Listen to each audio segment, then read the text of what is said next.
All right, welcome back. So is the U.S. government trying to send signals out beyond humans? That is a question that is posed in a new opinion piece in The Hill. Merrick von Rennenkampf writes the Pentagon's UFO office is sending cryptic alien messages.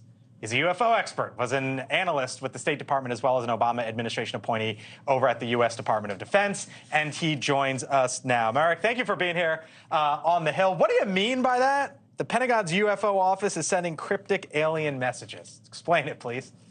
Yeah, thanks for having me on. So the Pentagon is a new UFO office that has been stood up at the urging of Congress. And it's about 30 people working in this office. It's a fairly significant undertaking. And they just unveiled their website. And one of the documents on that website is a mission overview, basically. And tucked in that document is a stock image that is titled Alien Technology in a Metallic Ball. And that normally, under normal circumstances, could be taken and interpreted any possible way. Could be a prank by an intern, what have you. But there's a fascinating amount of context here that leads me to believe that there's more than meets the eye. And in short... Like what? Because some people might hear that and say, Mark, come on, that's a stretch. But what would you tell them? Absolutely. Absolutely. So the director of the Pentagon's office gave a presentation back in May, and that he said that the most commonly observed UFO are metallic orbs. I'm quoting directly, metallic orbs that have been seen all around the world conducting very interesting apparent maneuver. So, Blake, I don't know if you know of any metallic orbs that can maneuver, but if you do, I'd love to drive one. I'd love to have one in my garage.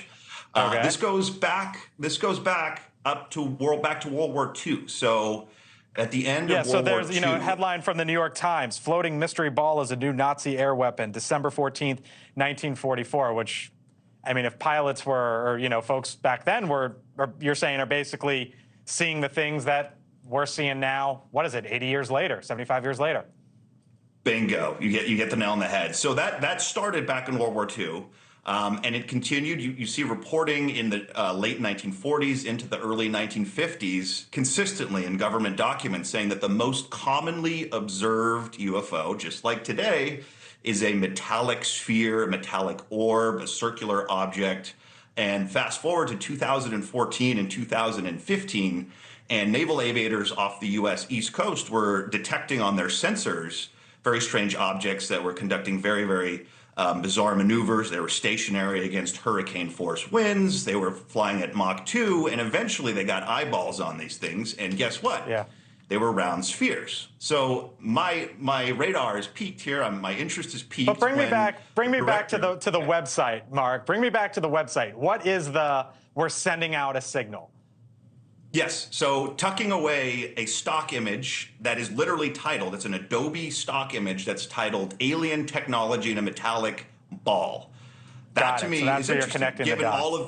Yes, exactly. That's literally the name of that image. So that is sending an interesting message. I do you think it's interesting, Blake? I certainly do, given all of the context. I'm fascinated by all this. I think it's Yeah, I was just going to say, absent all of that context, I think there's, there's maybe a prank at play here, or we don't need to read too deeply into this. But given the history of this and what we're seeing, I'm intrigued.